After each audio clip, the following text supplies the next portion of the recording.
अगर आपको यूजर के एट्रीब्यूट्स के हिसाब से डाटा रिकॉर्ड करना है, डाटा फेच करना है, तो आप वो भी कर सकते हैं GA4 के अंदर। तो वो आपको कैसे करना है, वो कहाँ पे आपको करने को मिलेगा, तो मैं अभी आपको बता देता हूँ। चलते हैं हम अपनी स्क्रीन की तरफ, ताकि मैं एट्रीब्यूशन की, यूजर एट्रीब्यूशन की जो रिकॉर्डिंग होती है, जो डिसीजन हो रहे होते हैं, वो उसकी सेटिंग कैसे करनी है आपको, वो मैं आपको बता सकूँ।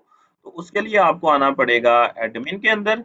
एडमिन के अंदर आपको दो व्यू देखने को मिलेंगे, एक अकाउंट व्यू, दूसरा प्रॉपर्टी व्यू। तो आपको आना प्रॉपर्टी व्यू के अंदर। प्रॉपर्टी व्यू के अंदर आके आपको थोड़ा स्क्रॉल डाउन करके आपको आना है एट्रीब्यूशन सेटिंग के अंदर।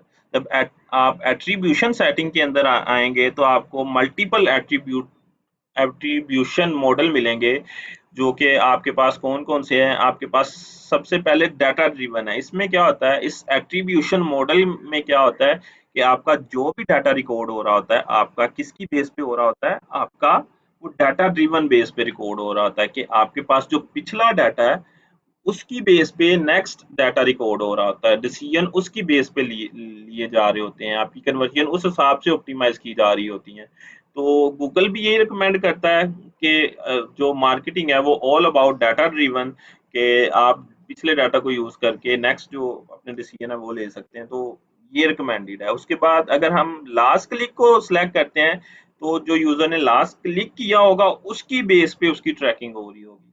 ठीक है। तो उसके बाद इसी तरह मल्टीपल डाटा मॉडल्स हैं, फर्स्ट क्लिक है, लीनियर है, पोजीशन बेस्ड है, टाइम डेकेसी है। उसके बाद आपके पास अगेन लास्ट क्लिक, ये सिर्फ चैनल, पेड चैनल के लिए वो गूगल यूज प्रेफरेंस देता है।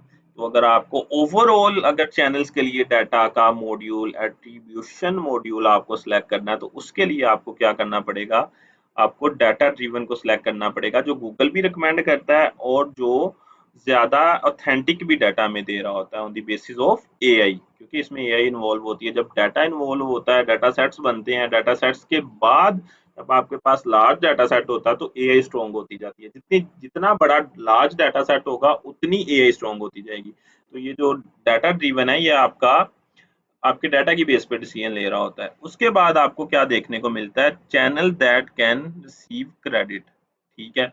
तो ये आप गूगल ऐड लिंक करके या अपने बाकी अकाउंट्स लिंक करके क्रेडिट ले सकते हैं इसका।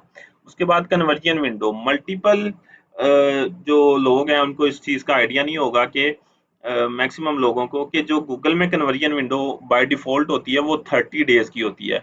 वो 30 डेज़ की कन्वर्जन विंडो होती है। उसके बाद आपकी जो, अब कन्वर्जन विंडो दो तरह की होती है। एक क्लिक थ्रू विंडो होती है, वो जो आपकी एक्विजिशन कन्वर्जन इवेंट को डिफाइन कर रही होती है। इसको आप दो तरह से सेट कर सकते हैं। आप इसको 7 डेज पे भी सेट कर सकते हैं, आप इसको 30 डेज पे भी सेट कर सकते हैं।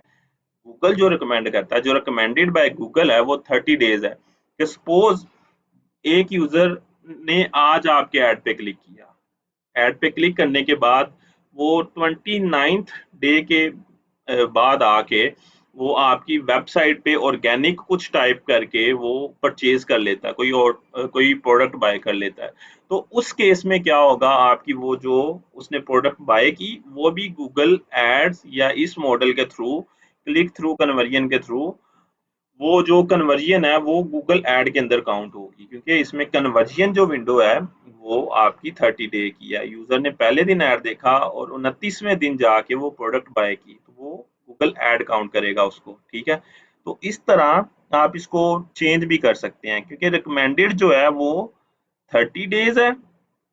जो आपकी एक्विजिशन कन्वर्जन इवेंट्स की विंडो है वो 30 डेज की है। तो आप इसको चेंज करके 7 भी कर सकते हैं, बट ये रिकमेंडेड नहीं है। और उसके बाद जो ऑल अदर कन्वर्जन इवेंट्स है, जो भी आप क्रिएट करते हैं, उसकी जो विंडो है वो 90 डेज की है। ठीक है।